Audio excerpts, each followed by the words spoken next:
qaybo ka mid ah degmada Cabdulcasiis ee magaalada Muqdisho gaar ahaan Gambarinaayada oo ay degan yihiin madaxweynayaashii hore ee Soomaaliya Xasan Sheekh Maxamuud iyo waliba Shariif Sheekh Axmed. Dagaalkan ayaa u dhaxeeyay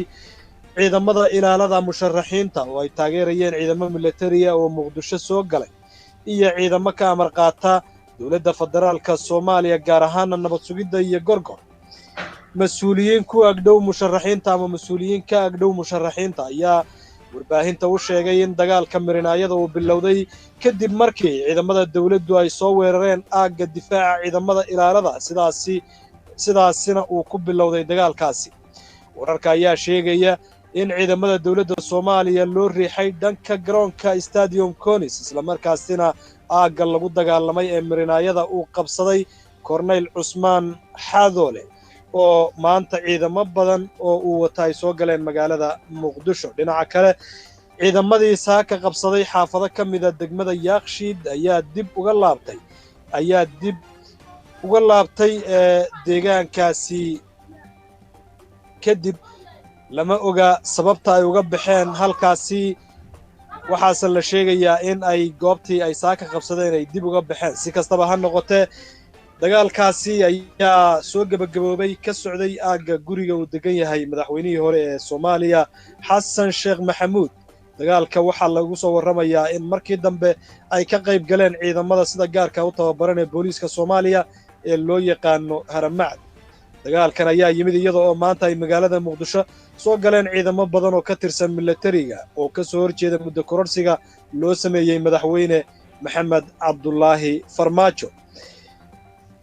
haddaba madaxweynihii hore ee Soomaaliya Xasan Sheekh Maxamuud ayaa sheegay in ciidamada dawladda Soomaaliya oo ka amar qaata madaxweyne Farmaajo ay maanta weerar ku soo qaadeen gurigiisa. Xasan ayaa qoraal uu soo dhigay baraha bulshada ku yidhi waxaa nasiib darro weyna in ciidamo ka amar qaata madaxweynihii hore ay weerar ku soo qaadaan hoygayga. waxaan horey uga digay kuna celinayaa khatarta ay leedahay siyaasadaynta ammaanka. mas-uuliyadda dhibaatada ka dhalata arrintan waxaa qaadaya Farmaajo.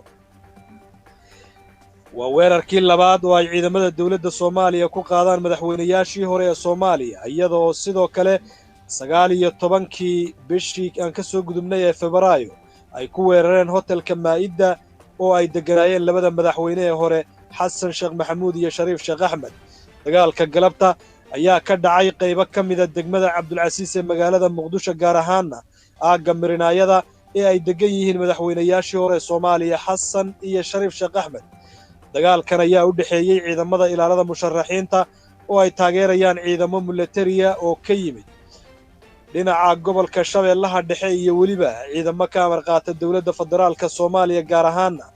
nabad sugidda iyo Gorgor. inkastoo markii dambe ay sida la sheegay ku biireen dagaalkaasi ciidamada Haramcad. mas'uuliyiinka agdhow musharaxiintuna waxa ay sheegeen in dagaalka Marinaayada uu bilowday kadib markii ciidamada dawladdu ay soo weerareen aagga difaaca ee ciidamada ilaalada madaxweynayaashii hore sidaasna uu ku bilowday dagaalkaasi. geesta kale ra'iisul wasaarihii hore Soomaaliya Xasan Cali Khayre ayaa qoraal uu wax yar ka hor soo dhigay bartiisa Facebook waxa uu yidhi wax aad looga xumaadaa in markii labaad hoygiisa lagu weeraro madaxweyne Xasan Sheekh Maxamuud oo maanta ciidamo ka amar qaata madaxweynaha muddaxileedkiisu dhammaaday ay weerar toosa ku qaadeen hoyga uu ka degan yahay magaalada Muqdisho. waa nasiib darro aad u weyn in iyadoo bil Ramadaan lagu jiro ay magaalada Muqdisho dhexdeeda isku dagaalayaan ciidamo ka wada tirsan dawladda Soomaaliya. wax kasta oo maanta dhacaya waa wixii aan horey uga digay inay dhici doonaan haddii la isku dayo muddo kororsi aan sharci ahayn. waxaana mas'uuliyadda wax walba oo dhacay ama dhacaya ama dhici doona qaadaya madaxweynaha muddaxileedkiisu dhammaaday ee raba in uu xukunka xoog iyo sharci darro ku fadhiisto ayuu yidhi ra'iisul wasaarihii hore Soomaaliya Xasan Cali Khayre. dhinaca kale sargaalka ku magacaaban gudoomiye ku-xigeenka amniga iyo siyaasadda ee gobolka Banaadir Cali Cabdi Wardheere ayaa isna qoraal kooban oo uu soo dhigay bartiisa Facebook waxa uu ku yidhi waxaa dhammaan goobihii dirirtu ka dhacday si buuxda gacanta ugu haya si buuxda gacanta ugu haya ciidamada ammaanka Soomaaliya kuwaasi waxa uu yidhi dhammaan goobihii la isku dayay in qalqalka la geliyo amniga shacabka ku nool gobolka Banaadir waxaa gacanta ku haya ciidamada amniga waxaan mar kale ku celinayaa walaalaha qaldamay inay u turaan bulshada tabarta yar ee Muqdisho degan ayuu ku soo koobay qoraal kooban oo uu Cali Yare soo dhigay barta uu ku leeyahay Facebooka waxa uuna cadeeyay in dhammaan magaalada Muqdisho degmooyinkeeda ay gacanta ku hayaan ciidamada ammaanka ee dawladda Soomaaliya geesta kale warar degdeg oo haatan ka soo baxaya magaalada Muqdisho ee caasimadda Soomaaliya waxay iyaguna sheegayaan in uu haatan dagaal ka socdo meesha lagu magacaabo kiiloomitir 4 isla markaasina halkaasi ay isku dagaalayaan ciidamo uu wato General Indhacadde iyo sidoo kale ciidamada Haramcad oo dabcan iyagu wata gaadiidka gaashaaman ee dagaal u dhaxeeya ciidamada uu hogaaminayay General Indhacadde iyo ciidamo ka tirsan Haramcad ayaa hadda ku dagaalamaya kiiloomitir 4 gaar ahaanna meesha lagu magacaabo Cabdiqaasim dagaalkaasi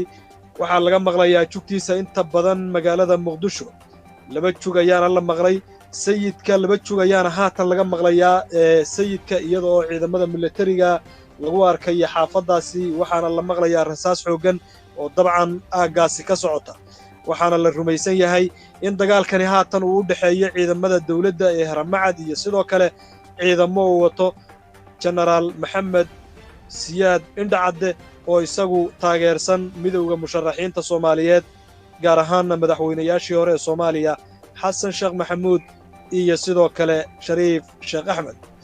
si kastaba ha noqotee wararka ka imanaya caawa magaalada Muqdisho ma aha kuwo qurux badan waxaana lagu warramayaa in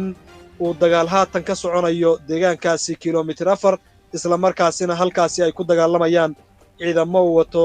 General Indhacadde iyo sidoo kale ciidamo uu wato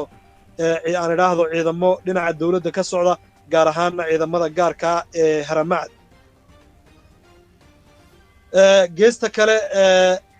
warar laga helaya degmada Hodan ayaa sheegaya in ciidan ka tirsan dawladdu ay weerareen guri uu degan yahay Cabdiraxmaan Cabdishakuur oo ku yaala gaarka madaxtooyadii Cabdiqaasim Salaad Xasan waa madaxtooyadii uu deganaan jiray madaxweynihii hore Soomaaliya Cabdiqaasim Salaad Xasan Cabdiraxmaan Cabdishakuur oo qoraal kooban hadda soo dhigay barta uu ku leeyahay Facebookana waxa uu leeyahay ciidanka farmaajo ayaa weerar ku soo qaaday hoyga aan ka deganahay magaalada Muqdisho waxaan horay uga dignay in ciidamada loo adeegsado siyaasadda waxa ay la jooga xildhibaano iyo siyaasiyiin igu yimid afur iyo wadatashi wixii dhib ah ee ka yimaada weerarkaasna waxaa qaadaya Maxamed Cabdullaahi Farmaajo haddaba magaalada Muqdisho caawa amnigeedu ma aha mid degan waxaana xabadu ka dhacaysaa meelo kala duwan oo dabcan hoyga uu Cabdiraxmaan Cabdishakuur degan yahay iyo dabcan meesha lagu magacaabo kiiloomitir 4 oo aan sidaasi u kala fogeyn ayay mid waliba xabadi ka socotaa isla markaasina lagu soo warramayaa in jug culus ama jugta rasaasta laga maqlayo inta badan magaalada Muqdisho ee caasimadda dalka Soomaaliya